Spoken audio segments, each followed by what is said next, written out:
चलो कहीं दूर हवा के संग, जहाँ पौनी गाए सुरों के रंग, यारों के संग मुस्कान लिए बहे बहारों में दिल के धन।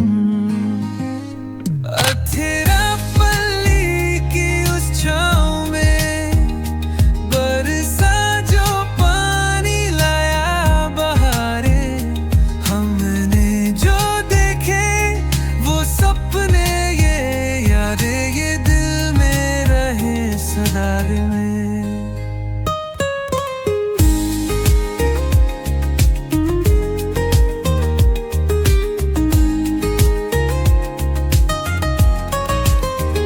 चट्टानों से गिरता झरने का जल छूकर हमें कहे कुछ पल संभल, होठों में हाथ हंसी की बरसात बन। Bienvenue frères et sœurs, ce soir, passez un moment avec Dieu.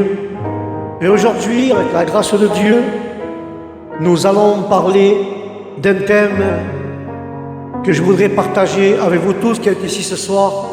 Et ce thème s'appelle « Apprendre à rêver ». Alléluia. Apprendre à rêver. Pourquoi j'ai pris ce thème? Parce que lorsque nous observons, frères et sœurs, la construction d'une maison, elle ne cesse de me rappeler les principes de la foi. Effectivement, pour bâtir une maison, il faut d'abord un plan, un rêve.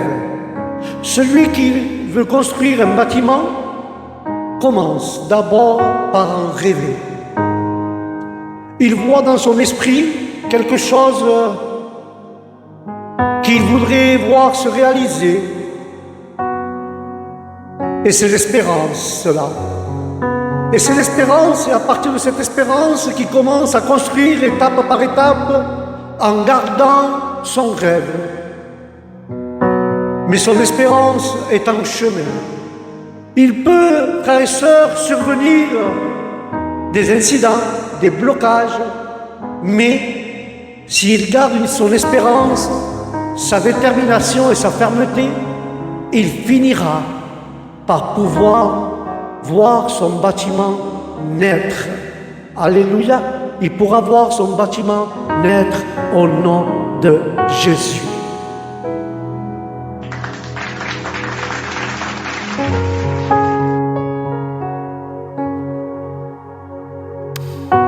Mais nous devons être fermes et démontrer ainsi que sur le terrain, ce qu'il a vu en image et en rêve, nous pouvons imaginer un grand terrain, et nous pouvons imaginer ce bâtiment, le voir en rêve et en image. Dire, voilà, ce terrain, c'est celui-là, c'est ça. Et on pourra enfin voir notre foi quand tu vois un terrain vide et tu dis, voilà, c'est cela.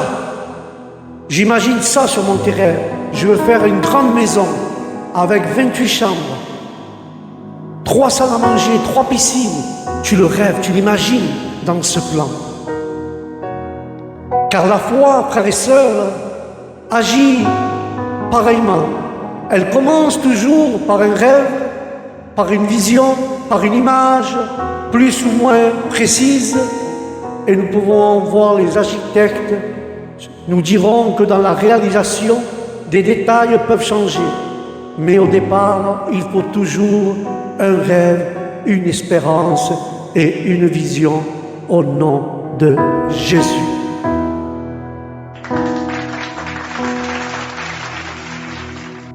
Amen.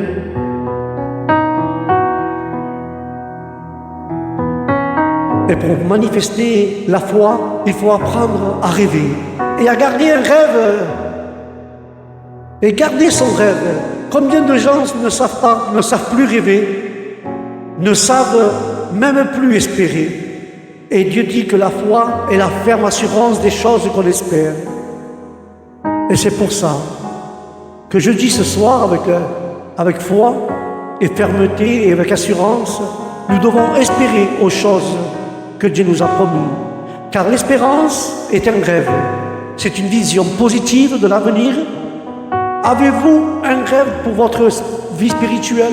Avez-vous un rêve de que vous serez ce que vous serez demain? Avez-vous un rêve pour votre famille, pour vos enfants, pour votre profession? Il faut que vous rêviez et que vous soyez ferme, c'est-à-dire gardez ce rêve. Apprenez à rêver. Ayez des pensées positives pour le futur. Le rêve, c'est le début de la foi au nom de Jésus. Alléluia. Et c'est pour ça, frères et sœurs, ne vous laissez surtout pas influencer par la réalité des circonstances présentes au point d'oublier vos rêves, car c'est un piège. Dès qu'on se focalise sur les circonstances présentes, vous ne pouvez plus préoccuper uniquement de comment vous allez résoudre tel problème ou tel problème. Comment décanter telle autre situation. Il est vrai qu'il faut trouver des solutions aux problèmes qui se posent à vous et à vos vies. Mais ça ne doit pas altérer votre foi. Or, votre foi commence par le rêve. Et ce rêve va induire votre comportement quotidiennement, vos choix, vos décisions et nos mouvements. Car la foi n'est pas seulement le rêve, elle implique d'autres choses telles que l'assurance, la fermeté, la démonstration. Mais elle commence toujours par le rêve. Alors c'est pour ça que j'ai titulé ce thème de ce soir, apprenez à rêver pour tous les aspects de votre vie. Apprenez à rêver selon les promesses de Dieu et gardez vos rêves et vos espérances dans votre cœur. Mais apprenez à rêver au nom de Jésus.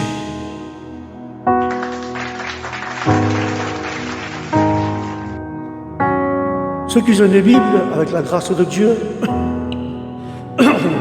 prennent le livre des Hébreux, chapitre 11 et verset 11. Verset 1, pardon. Et la parole dit, nous lisons la parole au nom du Père, du Fils et du Saint-Esprit. Croire en Dieu et avoir la pleine assurance de recevoir ce que l'on espère. C'est être convaincu de l'existence de quelque chose même si on ne peut la voir. Alléluia, béni soit sa parole. La parole nous parle, il dit que croire en Dieu et avoir la pleine assurance de recevoir ce que l'on espère, c'est peut-être et être convaincu de l'existence des choses qu'on ne voit pas, qu'on va les avoir au nom du Seigneur. Et nous voyons que depuis le commencement du monde, frères et sœurs, la foi a toujours été la marque des serviteurs de Dieu. Lorsque le principe est semé par l'esprit régénérateur de Dieu, il permet d'accueillir la vérité concernant la justification par les souffrances et les mérites du Christ. Et ce qui est objet de notre espérance est aussi l'objet de notre foi. C'est une ferme conviction, une attente certaine que Dieu accomplira tout ce qu'il nous a promis en Jésus-Christ. Amen, amen et amen.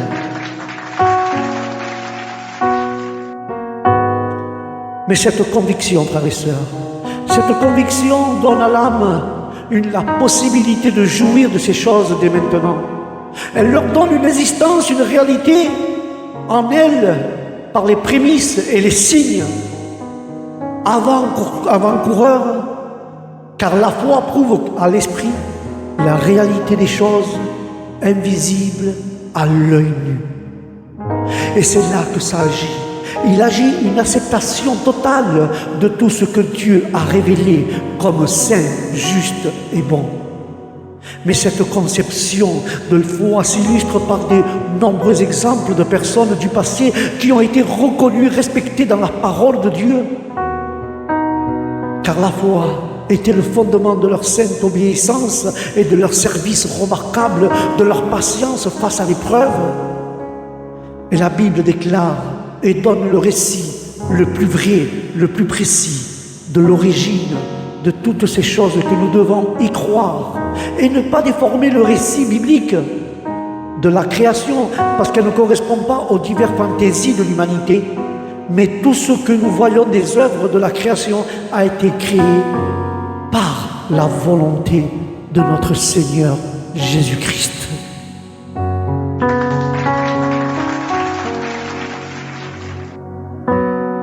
Quand nous parlons et nous voyons la définition de la foi, la définition de la foi est l'assurance des choses qu'on espère, la conviction de celles qu'on ne voit pas. Mais la foi est une assurance. De même que la vue est le sens qui permet de percevoir le monde matériel, car la foi est le sens qui nous permet de percevoir le monde spirituel. Le monde spirituel invisible, frères et sœurs, car c'est la foi et ses raisons. Car la Bible ne recommande jamais un acte de foi aveugle, non. Mais ces raisons ne peuvent être mesurées. Elles doivent être comprises spirituellement. Car la foi va au-delà de ce que nous apprenons par nos sens. Et l'auteur des Hébreux affirme qu'elle a ses raisons. Ces preuves ne sont pas celles des sens qui engendrent l'incertitude. Car la vue du physique produit la conviction ou apporte la preuve des choses visibles. Car la foi est l'organe qui permet de percevoir l'ordre invisible au nom de Jésus.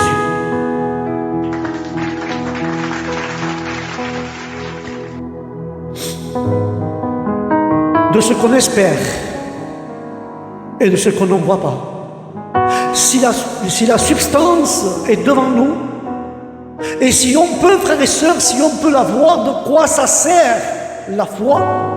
La foi est nécessaire pour ce que l'on ne peut ni voir ni toucher. C'est ça la foi. Quelque chose que tu vois, tu n'as pas besoin de mettre ta foi en pratique. La foi se met dans les choses, qui ne se voient ni qui se touchent. Car la foi ne se contredit pas. La raison même, si elle peut la dépasser, on peut objectivement démontrer que la Bible est le livre le plus original jamais publié, qu'elle a eu un impact sur la société plus importante que tout autre livre. Alléluia. Mais si seulement la foi peut prouver que la Bible est la parole de Dieu, car elle agit donc d'une croyance qui dépasse la raison, mais elle ne s'oppose pas, car la foi est donc certitude, conviction. La foi n'est pas une simple croyance ou une compréhension intellectuelle, c'est la volonté de faire confiance, de croire et de persévérer dans les choses de notre Seigneur Jésus-Christ.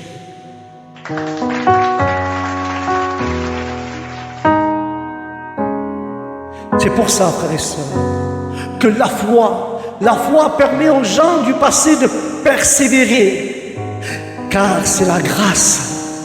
C'est la grâce à elle que les anciens ont acquis un bon témoignage. Car c'est grâce à elle que les anciens et tous les grands exemples de piété étaient liés à des personnalités, à des circonstances différentes, mais ils avaient tous un point commun. Le point commun, c'était la foi. Ils avaient tous la foi. Ils ont tous acquis un bon témoignage. Les judéo-chrétiens étaient découragés et envisageaient d'abandonner Jésus et une forme particulière du christianisme. Ils avaient besoin d'un bon témoignage. Et c'est pourquoi, frères et sœurs, il avait besoin des exemples de foi pour surmonter leur découragement. Car la foi nous permet de comprendre le monde invisible. Par la foi, nous comprenons que l'univers a été créé par la parole de Dieu, de sorte que ce qui est invisible a été fait à partir de ce qui est visible, ce qui est visible a été fait à partir de ce qui était invisible. Alléluia, c'était invisible, frères et sœurs. Et nous pouvons, par la foi, comme nous pouvons comprendre que l'univers a été créé par la parole. Cela s'est produit lorsque Dieu a donné l'ordre que la lumière soit. Comment l'explique le psalmiste? Par la parole de l'Éternel, les cieux ont été faits, car il a parlé et la chose a été. Il a commandé et elle s'est établie. Par la foi, nous comprenons que nous n'avons pas vu ces actes de création, mais nous le connaissons. Uniquement par la foi, tout s'est produit. Et tout se produit et bouge par la foi. Nous connaissons aussi par la raison car nous savons que le monde a été créé par un concepteur intelligent.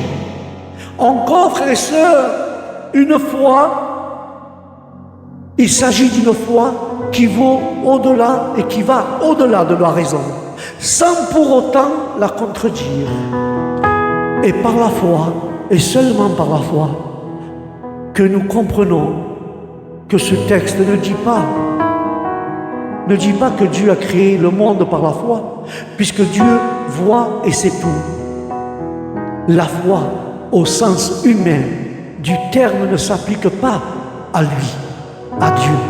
Si la foi est l'assurance des choses qu'on espère, la conviction est celle qu'on ne voit pas, nous savons que Dieu voit tout et espère rien. Ainsi, ce qui est invisible, ce qui est visible a été fait à partir de ce qui était invisible. La plupart des scientifiques de l'époque où l'épître aux Hébreux a été écrite en croyant que l'univers avait été créé à partir de matière préexistante et non à partir de rien. Ils croyaient que le monde était fait de ce qui était visible, mais la Bible corrige cette méprise en affirmant clairement que le monde a été fait à partir de ce qui était invisible. C'est pour ça que nous trouvons beaucoup de textes dans les livres des Hébreux 11. Par la foi, Abel offrit à Dieu un sacrifice plus excellent. La différence entre le sacrifice de Caïn et celui d'Abel ne résidait pas dans la nature du sacrifice, l'animal ou végétal. La différence tenait au fait que le sacrifice d'Abel était accompli par la foi. Et le sacrifice d'Abel fut préféré de celui de son frère, uniquement parce qu'il avait sanctifié par la foi. Car assurément la graisse des bêtes n'avait pas une odeur agréable à Dieu. Mais par la foi aussi, Enoch, l'un des personnages mystérieux de l'Ancien Testament, car il est mentionné qu'à Genèse 5, chapitre 5, verset 21, comme l'homme qui marchait avec Dieu, et il a disparu car Dieu le prit. De nombreuses traditions juives et chrétiennes font d'Enoch le destinataire de la révélation spectaculaire et étrange. Jude le reconnaît comme un prophète, mais la valeur des autres prophètes, des autres prophéties qui lui sont attribuées est pour le moins incertaine. Mais par la foi, et seulement par la foi, Enoch fut enlevé au ciel et ne connut pas la mort. L'auteur des Épîtres aux Hébreux partait du principe que seul un homme de foi pouvait jouir d'une communion intime avec Dieu. Et de toute évidence, quiconque entretenait une telle communion avec Dieu devait lui plaire. Et en lui plaisant, Enoch accomplit la raison d'être de l'homme sans la foi. L'homme sans la foi, il est impossible de plaire à Dieu. C'est la foi, frères et sœurs, qui est le fondement requis de quiconque cherche Dieu. Il faut croire qu'il existe et qu'il récompense ceux qui le cherchent. Il récompense ceux qui le cherchent. C'est pour ça, frères et sœurs, il faut chercher Dieu avec foi, avec son cœur, avec espérance. Il faut croire qu'il existe et qu'il récompense ceux qui le cherchent. Mais nous devons croire que Dieu est là. Ce soir, il faudra croire que Dieu est là avec nous, parmi nous. Et il se révéla au cœur qui le cherche. Et l'auteur aux Épîtres, aux Hébreux, ne dit pas qu'il est difficile de plaire à Dieu, mais sans la foi, il est dit qu'il est impossible d'être agréable à Dieu. Et ces deux éléments semblent très simples, mais hélas, combien de chrétiens de non agissent comme si Dieu n'existait pas. Combien d'autres même qui ne cherchent ni s'attendent pas à ce qu'il les récompense. Malheureusement, il y a beaucoup de personnes de telle manière. Et quand nous voyons aussi la foi de Noé, par la foi, Noé, averti de choses encore invisibles, construit une arche dans une sainte crainte pour sauver sa famille. Par sa foi, il commanda le monde et devint l'héritier de la justice qui découle de la foi. Mais Noé avertit des choses encore invisibles. Noé fut averti d'un événement inédit. Sa foi se manifesta non seulement par sa conviction de la venue du déluge, mais aussi par son obéissance à la volonté divine. Dans une sainte crainte, il construisit l'arche.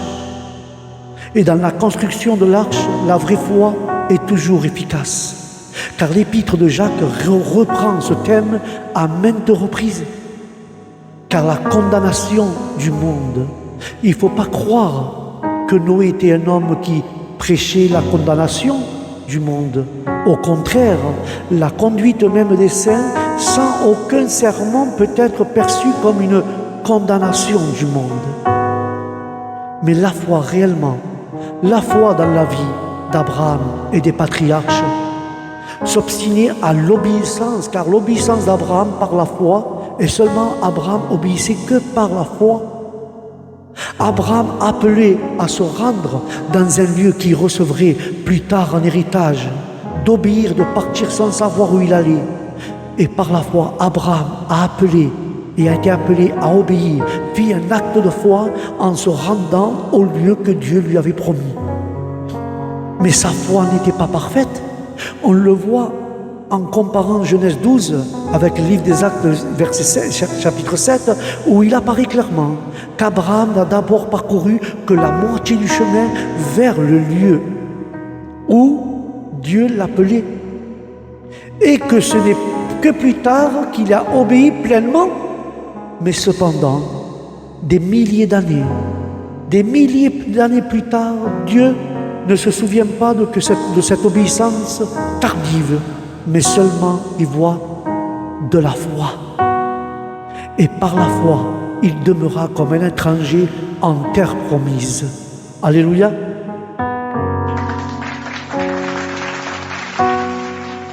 Abraham vécut comme un pèlerin dans le pays que Dieu avait promis, sans jamais rien posséder d'autre que des parcelles de terre, où lui et Sarah furent enterrés. Le mot grec dans le mot ancien veut dire douians, qui veut dire demeurer. Se traduit par paroikos, qui désigne un résident, un étranger, quelqu'un qui vit dans un lieu donné sans y savoir de statut permanent.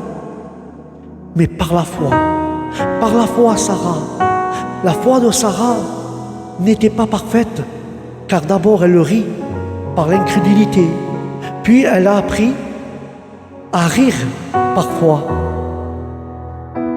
parce qu'elle croyait à la fidélité de celui qui avait fait la promesse. Avoir la foi, c'est croire que Dieu est fidèle et capable d'accomplir ses promesses.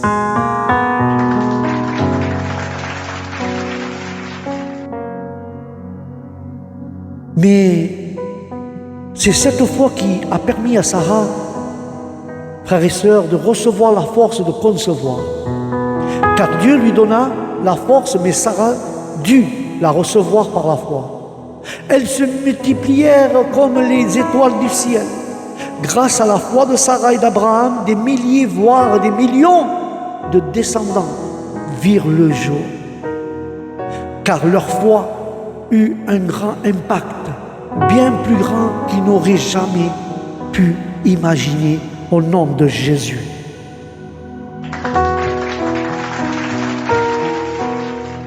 Et je vais conclure avec cela.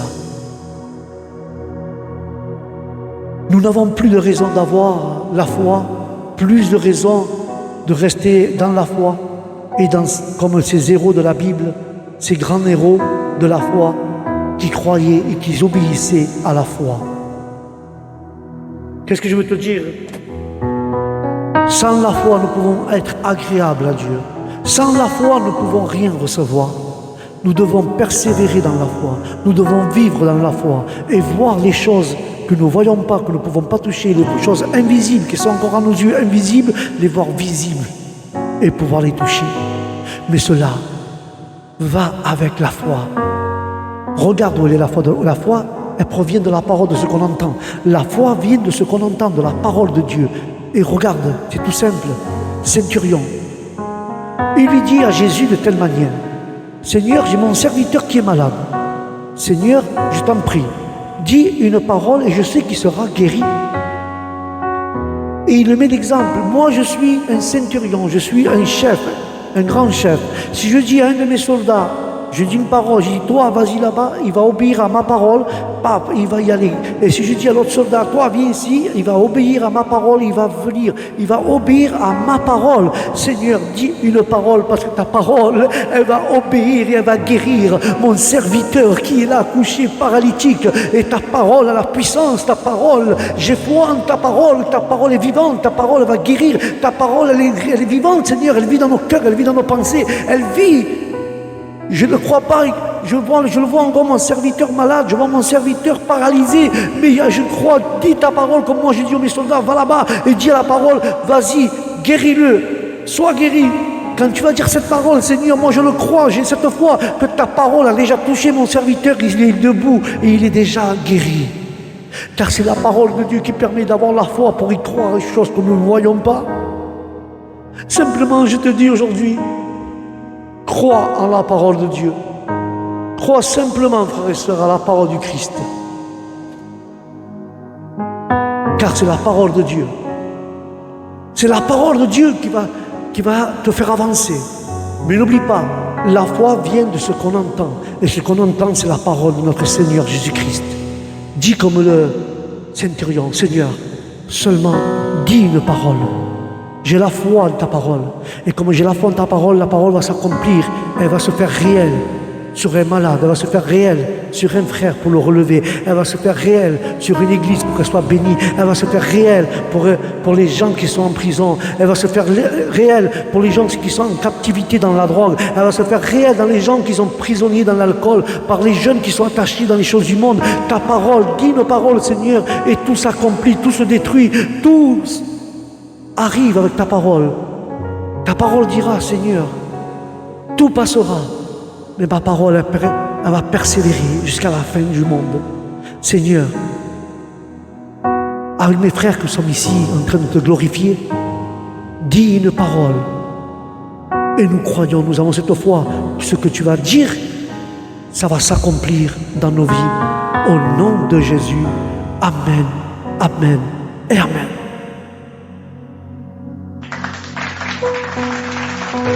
Voilà mes frères et mes sœurs, c'était un moment avec Dieu et j'ai partagé ce petit thème, apprendre à rêver. Si tu n'as pas reçu quelque chose encore et tu l'imagines, le Seigneur il va me donner ceci, le Seigneur il m'a promis cela. Déjà, imagine ce que le Seigneur t'a donné, construis-le dans ton image, dans tes pensées. Le Seigneur il va me donner ça. Je le vois que par vision. Mais je ne l'ai pas vu réellement. Je ne peux pas ni le toucher, je peux juste avoir une vision de le voir simplement. Moïse a vu le tabernacle dans les cieux. Il a vu la vision du tabernacle. Le Seigneur dit, tu me feras une maison comme cela. Et puis Moïse a fait le tabernacle réellement sur terre. Ce que Dieu te montre, ce que Dieu t'a promis, imagine-le dans ton cœur, dessine-le, rêve avec la promesse que Dieu t'a fait. Rêve avec cette promesse et tu verras cette promesse s'accomplir. Cette promesse que tu ne peux pas ni toucher, ni voir, elle est invisible, se fera visible. Tu pourras la toucher et la voir et la contempler au nom de Jésus. Sarah, on lui a promis un fils de la promesse, mais elle riait parce qu'elle était avancée dans l'âge. Elle était vieille. Abraham était vieux, c'est pour ça qu'il en riait. Moi, une vieille femme, tu ne me l'as pas donné de jeune, tu vas me donner maintenant que je suis vieille, que je ne sers à rien, bon à rien. Et elle riait dans l'incrédulité. Mais Sarah, elle savait au fond d'elle que la parole de Dieu, si elle mettait la foi en la parole de Dieu, ce qu'elle a fait plus tard, elle a mis la foi au fils de la promesse. Et Isaac était né. Isaac était né. Parce qu'elle a mis la foi à ce que Dieu a dit. L'année prochaine, je reviendrai et tu enfanteras. Elle a mis cette foi, cette parole avec la pratique de la foi. Elle a mis cette parole en action. Elle a activé sa foi. Et la foi a permis de voir ce que Dieu a promis s'accomplir au nom de Jésus. Ce que Dieu t'a promis, la parole que Dieu t'a promis, si on t'a prophétisé, si on t'a dit quelque chose dans une réunion, alors mets ta foi en pratique, active ta foi et tu verras la promesse de Dieu se réaliser et tu pourras la toucher, tu pourras l'admirer. Aujourd'hui, elle est invisible, mais c'est la foi qui va de l'invisible va le faire visible et toucher entre tes mains. C'est la foi. Alors mets la foi à ce que Dieu t'a promis. Si Dieu t'a promis de résoudre ton problème, mets la foi que Dieu va résoudre ton problème. Si Dieu t'a dit que tu vas avoir un enfant l'année prochaine, mets ta foi et tu vas avoir un enfant l'année prochaine. Apprends à rêver avec ta foi au nom de Jésus. Voilà mes frères et mes sœurs, c'est tout ce que j'avais dans mon cœur. Apprends à rêver dans la foi.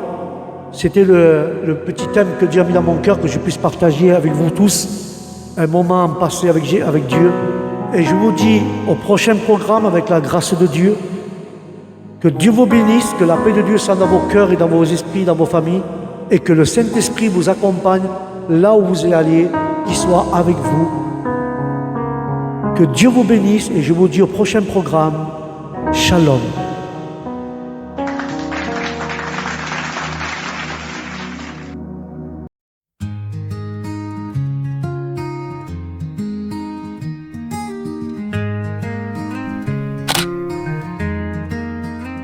चलो कहीं दूर हवा के संग, जहां पौनी गाए सुरों के रंग, यारों के संग मुस्कान लिए बहे बहारों में दिल के धन। अथेरा पल्ली की उस छाँव में बरसा जो पानी लाया बहारे, हमने जो देखे वो सपने ये यादें ये दिल में रहे सदा में।